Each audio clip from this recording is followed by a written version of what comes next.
Hey everybody, it's Tracy Brown from Intentional Inclusion and Stained Glass Spirit. And I'm so glad to be with you this month and in this episode. This idea of the secret fears of LGBTQ plus champions is something I wanted to share because I wanted to do something a little different for Pride Month 2023. It's so easy to, throughout the month, feature individual people who self-identify as LGBTQ plus and the achievements they've made and the contributions they are making. And a lot of times we will have special events and they're valuable too. But I wanted to do something a little more educational this year. And so I just began thinking about what are some of the topics that might be helpful. And a few months ago, I was in a conversation with a client organization, and we were talking about how to help their LGBTQ plus employee resource group, ERG, be more effective and grow and thrive. And in those conversations and in the focus groups I did and in the interviews that I did, I was surprised how much I was hearing from people about the reasons they were hesitant to jump in and attend events, or the reasons they felt cautious about being an ally, or what I prefer to refer to as a champion. And I remembered that it seemed like a lifetime ago that it was such a big issue.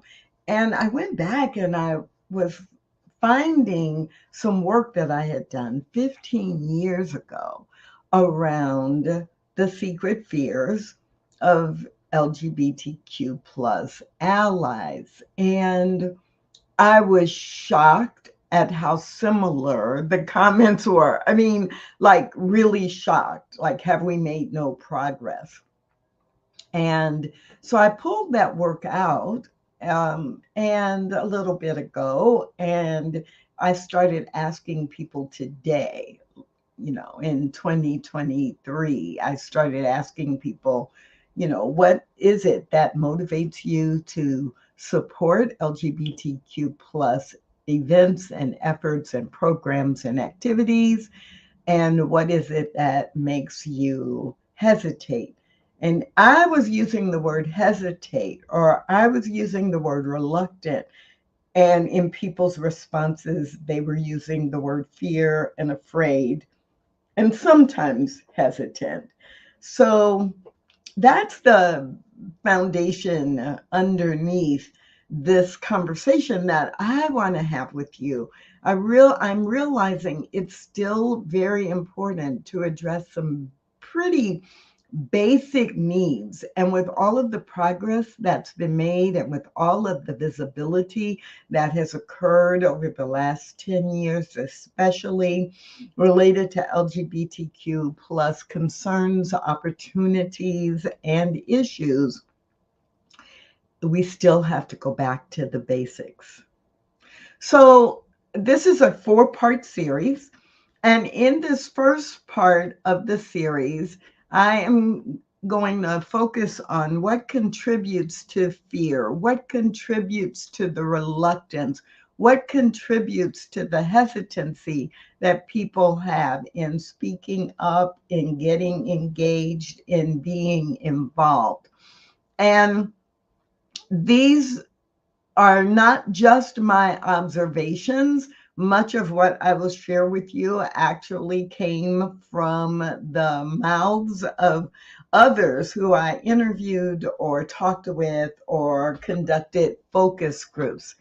And so the question that I often ask is this one: Why are you afraid or reluctant to be known as a champion for LGBTQ plus events? Or why are you afraid or reluctant to be known as an LGBTQ plus champion?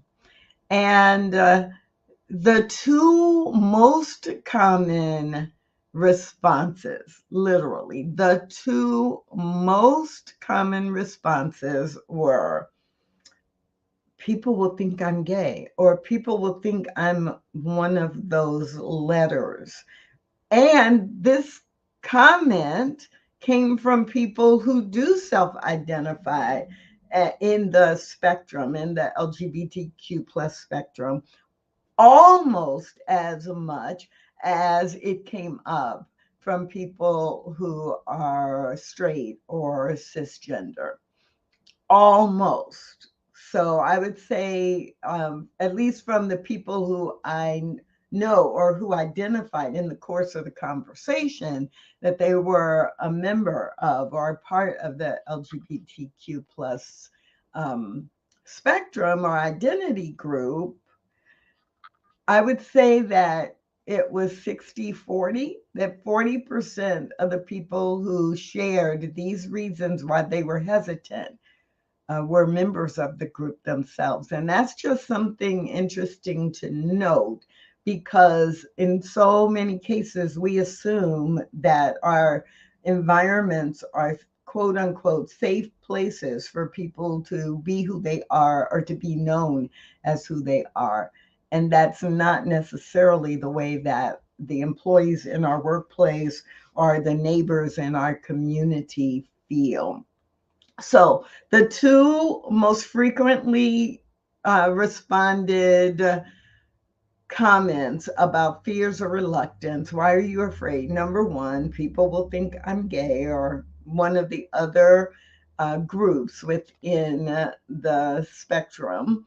And number two, I'm not an expert on this. I'm not an expert on the issues. I'm not an expert on what it means to be LGBTQ plus. I'm not an expert. And so those two things, it's really interesting and important to know, because in whatever you're doing, you are going to have to address those two. Those two came up so much. I was surprised. So people were concerned that people might identify them as LGBTQ, and that the impact, because my question was, okay, so you're afraid that people will think that, you're LGBTQ. So why is that a problem? And they said, well, it might slow my progress. Like I might not get the promotions I want. Or some people I know, they've been very vocal about their concerns or their beliefs or their values. And so I might lose some relationships with people I need in order to get ahead, or people in my community where I won't feel safe. My boss will be uncomfortable. This came up in focus groups in the workplace quite a bit. And in the community as well as in the workplace, I heard people say, well, you know, it's not so much that I'm hiding, but I'm not going to be out in a visible way because they're members of my family who would be really uncomfortable. Related to, I'm not an expert on this issue or on this topic. What came up a number of times was, I'm not an expert. And so I might say something that's offensive. I might say the wrong thing, or I don't want people to start thinking of me as if I'm the spokesperson for the LGBTQ plus community. Another reason that people said that, I'm hesitant because I'm not really an expert, and, I know a lot about race and ethnicity, but I don't know so much about sexual orientation or gender identity. So, I'm just gonna stay away, or I'm just gonna keep my head down, or I'm just gonna, be behind the scenes. So those are the two most common. People will think I'm LGBTQ plus, and it will have a negative impact. Two, I'm not an expert, so it's not for me to speak. The other two that came up almost as frequently as I would be uncomfortable, or it's not my primary agenda. I'd be uncomfortable if I went to events and there were people who were showing public displays of affection and, same gender, or I'm not sure what their gender identity is. I would just be uncomfortable. I'm uncomfortable because I don't want to be seen as a troublemaker at work and, putting a political agenda out in front of or as more important than my work. And a number of people, if I were the only straight person, I'd be really nervous. And then it's not my primary agenda. Like I come to work to do my job, or in the community, a number of people were like, I'm not into marches and demonstrations. And in their mind, that's what it would mean to be a champion or an ally.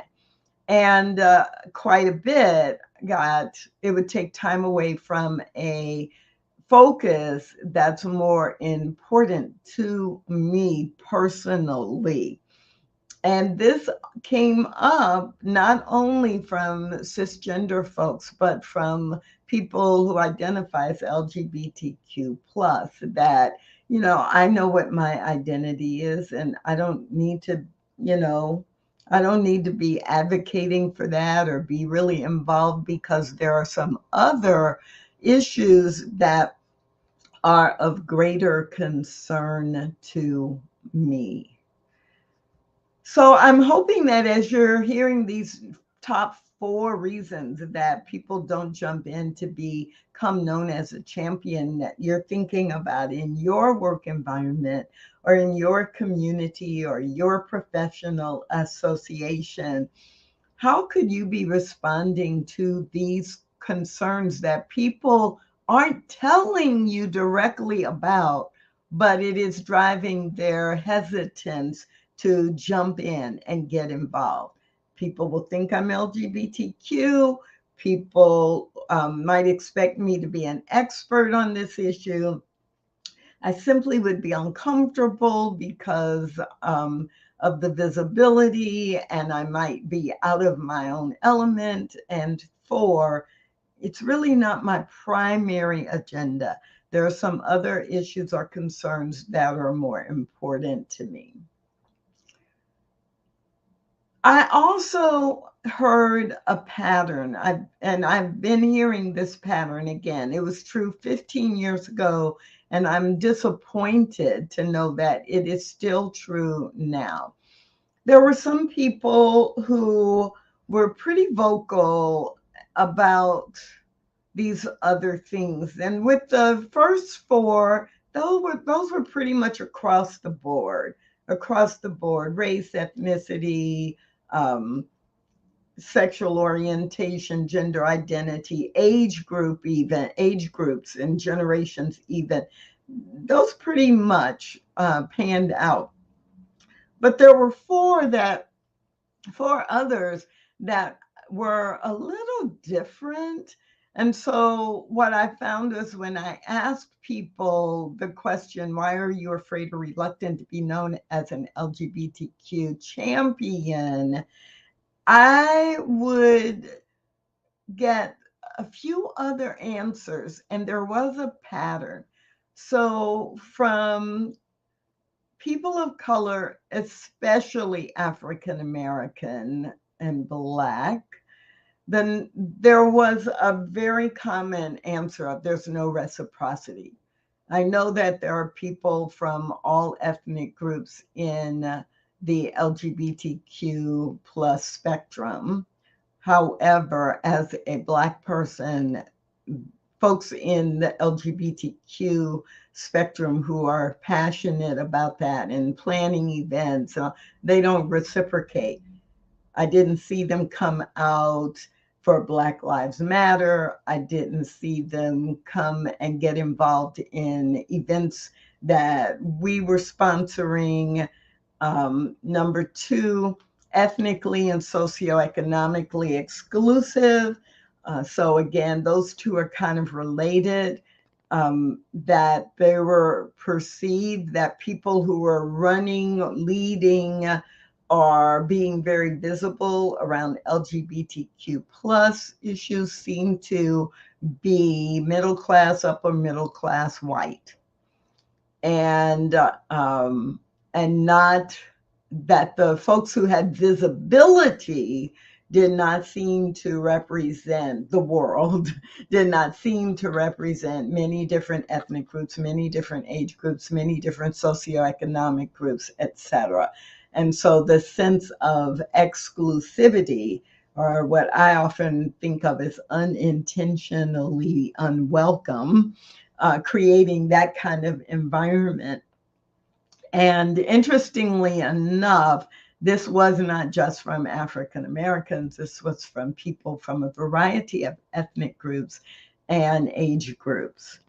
The third thing that came out that seemed to be a pattern was from people who are identified as cisgender, as really, I don't want to be the token straight person. I don't want to be the one who shows up and, and then everybody's looking at me to speak for all straight people or all people who are cisgender. I just don't want to be that person. And then the fourth one was very interesting because it crossed a lot of lines as well. But the idea that the people who were leading the LGBTQ plus initiative, oh, they don't need my support, or they don't want my support because I don't look and talk like them. So these are concerns too that you want to really keep in mind as you are thinking about how do I expand the people who I invite to be champions for LGBTQ plus events, activities, and programs in this organization or in this community. So that's it for this first episode, this first part in the series. My goal today was really to give you some idea of what is it that contributes to fear, reluctance, and hesitancy for people being or becoming champions for inclusion. This is the first part of Secret Fears of LGBTQ plus champions. And every Wednesday in the month of June, I'll be dropping another episode, 15 to 20 minutes, to give you some ideas to think about. In the second episode, we'll be looking at how you can increase your comfort approaching potential champions, especially knowing what it is that may be causing hesitancy. Week 3, ideas for nurturing relationships with existing champions so that you can retain them longer and engage and inspire them. Week 4, trust, transformation, and long-term success. So this is where we're going over the 4 weeks of June, talking about and thinking about the secret fears of LGBTQ plus champions. My name is Tracy Brown, and I just hope that this is helpful for you as you are honoring Pride Month in 2023.